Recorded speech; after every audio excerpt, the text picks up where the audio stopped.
Hi guys, welcome to another episode of Rancor Exotics. If you like these videos, be sure to like and subscribe, leave a comment, everything helps. Now today we're going to be doing a bird's eye view on the armadillo lizard, or let me check the Latin, Cordillus tropidosternum.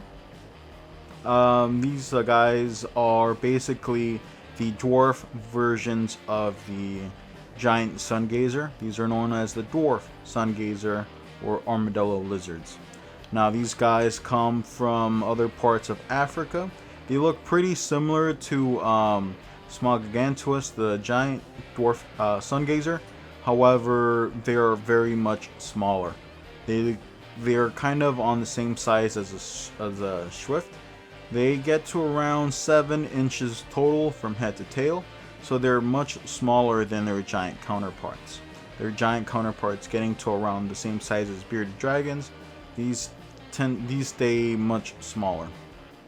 Now, these guys still, though they're much smaller, they still offer that same spiky armored plate looking characteristics as the giants. However, they don't appear to be as aggressive. However, these guys are a great alternative to the giants because these guys are a little more available. So let's say that you want to get a hold of these guys. What will you need as a setup before they arrive?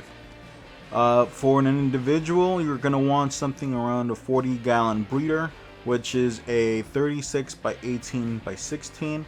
That's the minimum for one. Of course, if you want to get several, because these animals are social, you can get something, a larger tank that focuses more on floor space. But like I said, bigger is always better. So please do. The hot spot is going to be around 98 degrees Fahrenheit. These guys will need UVB. 8.0 or 10.0 will probably do the trick. The humidity around the 50%, so it's not very high. Overall, they are going to need basically what the giants need, but much smaller.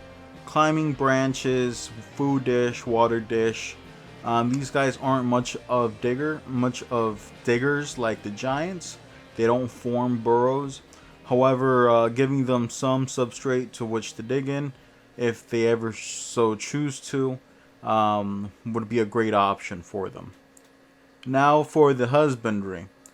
These guys are mostly wild caught, just like their giant cousins. So when you get yours in, you are going to want to make sure that you keep an eye on potential parasites and bacterial infections, other things that might spread in your collection, such as mites and other things. So you're going to want to put them in quarantine, and you're going to want to put them through the full round of parasite and bacterial medication, anything your vet really recommends. If you want to keep these guys for the long term, it's really important to get them landed on their feet. Make sure that there's nothing outstanding that might lead to consequences down the line. So be sure to properly establish your wild-caught animals. Now, for the general care, much like their giant cousins, these guys really don't need a lot. They're insectivores. They really don't turn down larvae either. So roaches, crickets, locusts, mealworms, superworms, calcium worms, you name it, it's all good. Of course, as always, keep off the waxworms because those are high in fat and they quickly become the favorite and they won't want to eat anything else. So lay off waxworms, give them sparingly as a treat. These guys do eat a little bit of fruit and berries, not a lot. Many choose not to eat. However, it's, like I said, always a good option. Be sure to discard any fruit or berries given the next day because those type of things tend to spoil quickly. Make sure you gut load your feeders, and be sure to give proper amounts of calcium and D3 and a multivitamin, the standard supplements basically.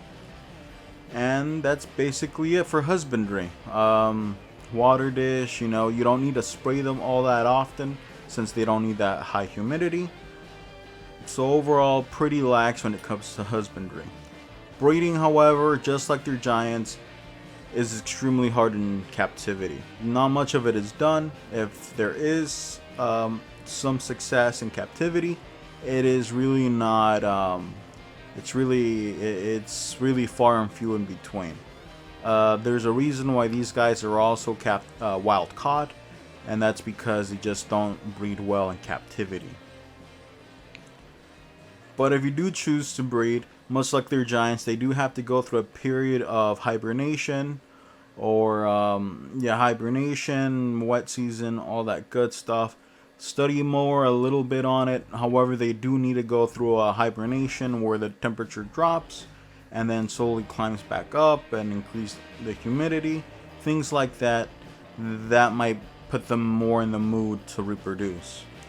Sexing is, for this species, a little harder. And the giants, right away you'd be able to tell in the forearms with pores and scalation. These guys, not so much. It's the cliche where people follow the cliche where the females are much more slender built. The males have bulkier heads. Males also tend to start developing pores as well. So you can keep an eye out for that. However, you won't be able to sex until the animals are completely sexually matured, which kind of sucks. These animals are social. You can keep several in a enclosure, and most of the time they do get along just fine. However, there are videos of where people keeping more than one in an enclosure, they display very aggressive behavior. So if you do plan to keep more than one of this species, please be sure to monitor, leave a camera running or something when you feed, when you step away, and see if there's any type of aggression going on.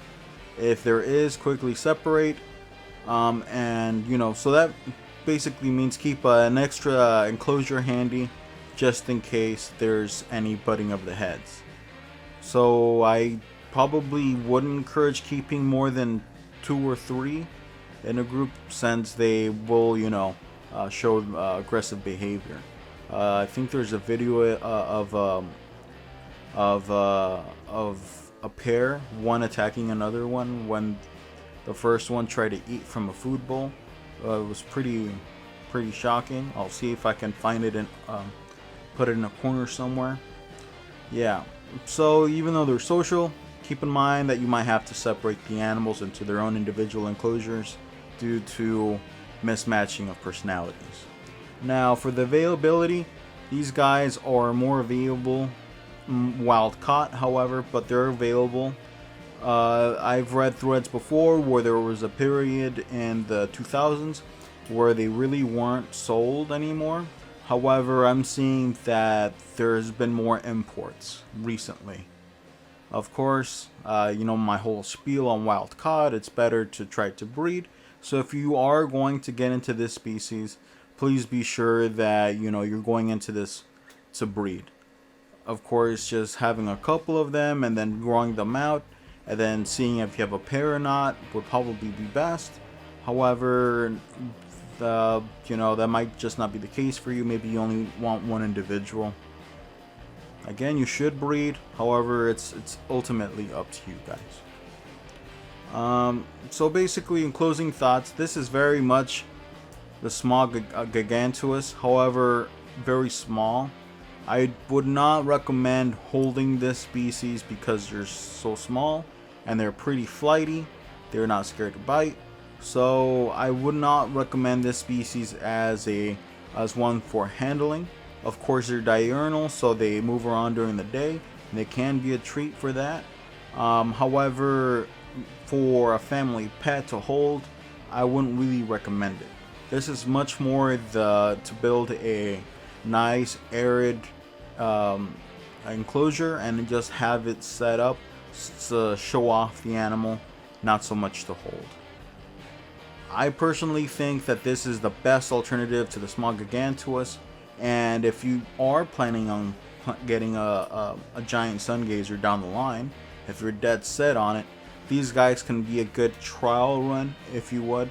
If you can somehow end up breeding these guys in captivity, the dwarf variety, then you'll most likely can interpret that into the giants as well.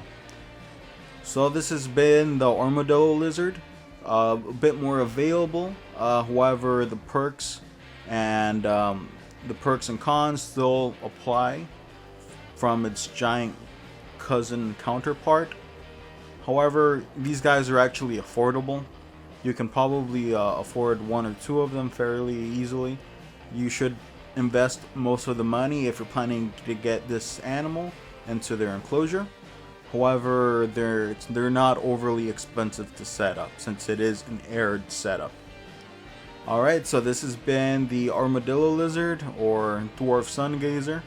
If you have any more comments, questions, leave them down below.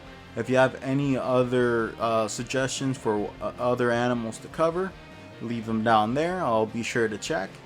Thanks for coming by and thanks for listening. This has been a short one, but a good one. Thanks, guys.